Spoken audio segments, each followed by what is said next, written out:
Hello दोस्तों, नमस्ते, प्रणाम। स्वागत है आपका श्रेया लोकगीत में। तो दोस्तों, आज हम आपको एक विवाह का गीत सुनाने जा रहे हैं।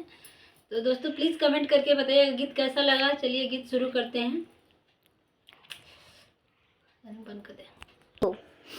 उतरत माघ चढ़त दीना फागुन रे कन्या भूखे निशिवरत रे ललनामा। अरे कन्या भूखेली शिवरत रे ललनामा।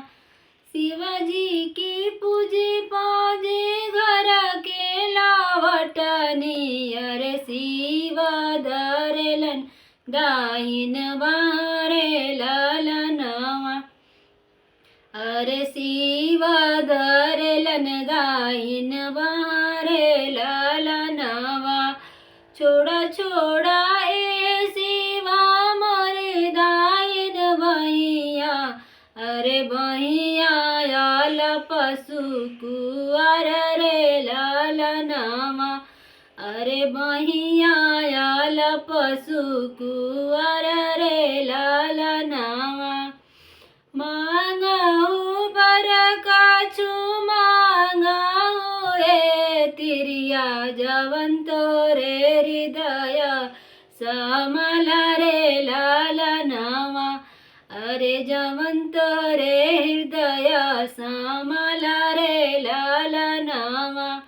राजा दशरथ ऐसन सासुरा मांगिला। रानी कौशल्या ऐसन ससरे ललनामा। अरे रानी कौशल्या ऐसन ससरे ललनामा। ऐसन देवरा मांगिला पुरुष मांगिला भगवान रे ललनामा। अरे पुरुष मांगिला भगवान रे ललनामा। उतरत माघ चढ़त दिन फागुन।